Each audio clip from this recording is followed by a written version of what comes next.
What is up? It's Raphael from NBA Draft Junkies with another scouting video for you today.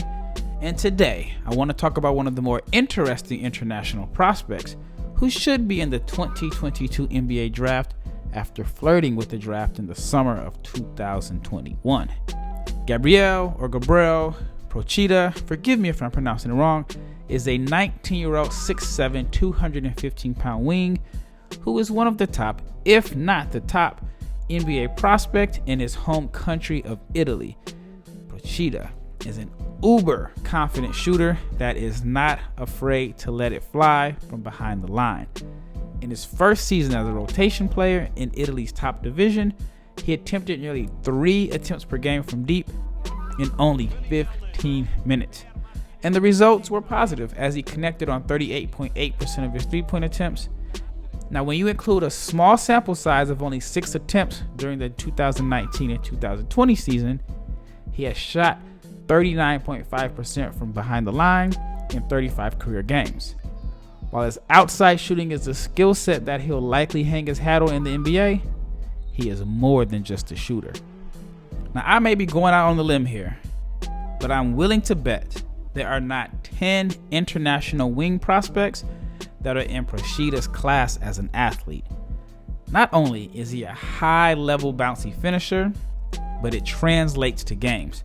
I've seen plenty of guys who are high flyers in the pre-game layup line, but they struggle to apply their athleticism when it matters.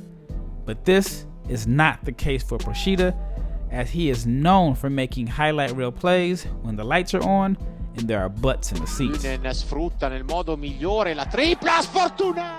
At this point in his career, I would not say scoring off the dribble is a strength. However, I do believe that he has the potential to be an effective scorer off the dribble once he improves his ball handling and adds a little bit more creativity. But despite his lack of a tight handle, he has the quickness to beat slower defenders off the dribble, and his shooting will put him in position to attack closeouts.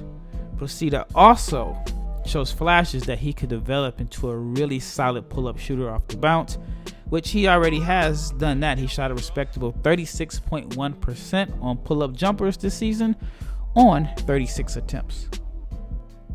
Another area where Procida can carve out a nice role or niche in the NBA is as a transition scorer and distributor.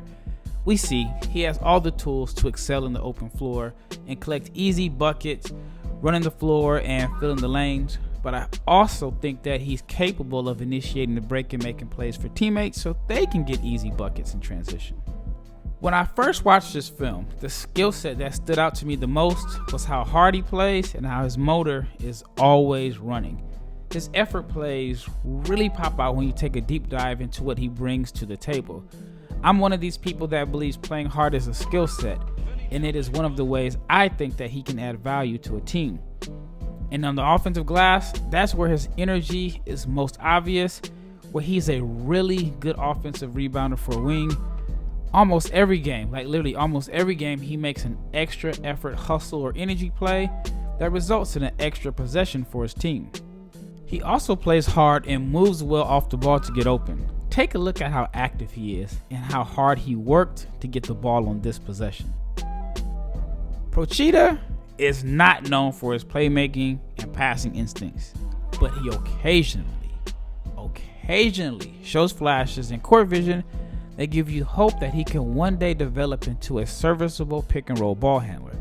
Now, he still has a ways to go, and I don't think it's a long shot that he can develop and round out his game, so he's more than an athlete that can knock down threes. But these clips are encouraging and show his promise as a playmaker. Now, as far as the areas I'd like to see him improve on, I'll start with ball handling. Now, he has a decent handle, but I'll be looking to see if he's improved over the summer and if he shows a tighter handle during the 21-22 season.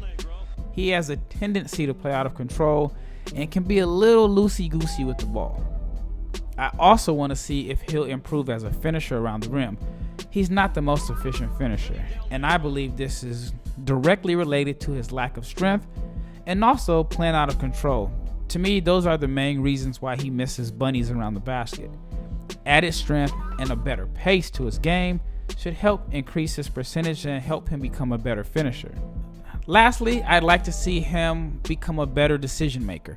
Last season, his assist and turnover numbers were equal, so I'm hoping he can improve into at least a 2-to-1 assist to turnover ratio. I'm hoping that's not asking too much, but he just turned 19, so he has plenty of time to develop and improve his game. And if he can make these suggested adjustments, he could possibly be a first-round pick in the 2022 NBA draft.